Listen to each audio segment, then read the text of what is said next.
My daddy raised me on the water, raised me in the woods. Other than picking the banjo, I guess if I had my choice, that's all I'd do, lay around on the river. But what you find him on in the river may surprise you. It's a little tin tar paper shack built on the water. Well, they say didn't know Beverly Hillbillies had a home on the water.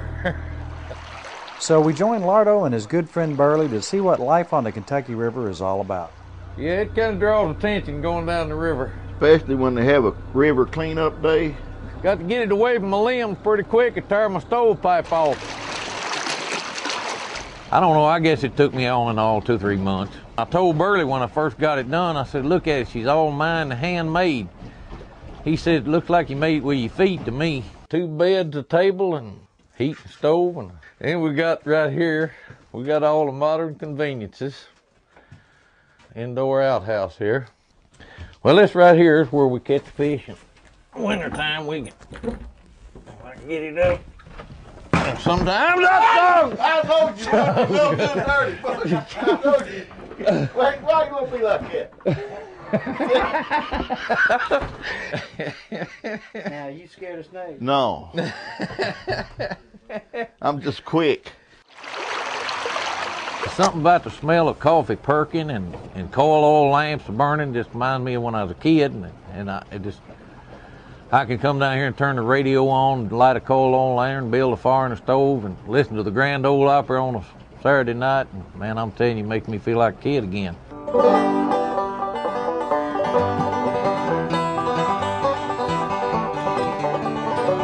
When Lardo's not exploring the river, he's with Burley playing a little banjo. And his beans and peppers, you got popcorn, sugar, beets. We had some government cheese, but we eat it right before y'all got here.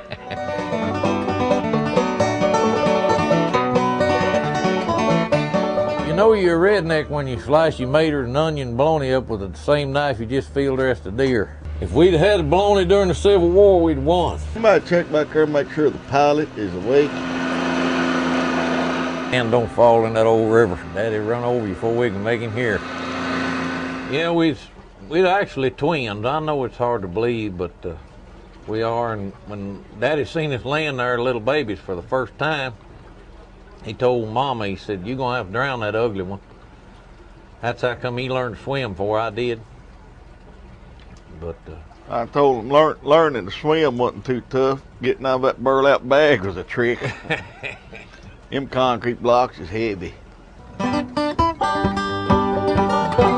play for fun, mostly, because if we wanted to own our own house, we'd get into country music or something else, but bluegrass ain't no money in it much.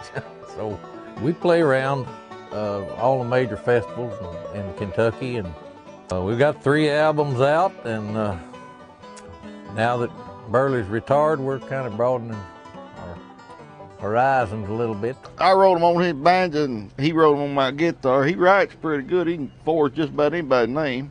Living on the river, you can come down here and get off to yourself in this little shanty boat here, and your mind is just, I don't know, it just frees your mind up, and you can sit here, there ain't a whole lot else to do but write songs and look at nature. And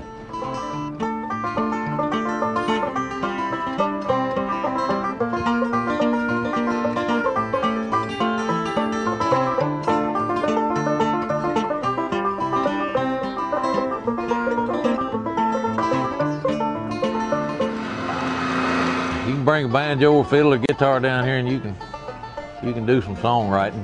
Yeah, Uncle Billy Pat, you old river rat, you ever gonna settle down? Will you ever get married? Will you ever take a job? Are you ever gonna move away to town? Ho! Well, I mean, we're on a shanty boat. But while these guys were playing and singing, I'm looking up and seeing fishing poles. So, I mean, what's the fella gonna do? He got at least try it. No, there's catfish in here. I caught one on the jingle line down here. He weighed 88 pounds. Caught him on a baby rabbit, hooked in the nape of the neck on a jingle line. No, I'm just kidding. And Lardo just happened to have some green worms. Yeah. So what's a man gonna do? I like river fishing because you never know. I know it. You never. It's kind of like fishing in the ocean. You never know. It's We're gonna get one here in a minute. Drum. sucker. Yeah, he got a good fish hook. It's a channel cat. All right. Weigh about 2 pounds. It's a eater.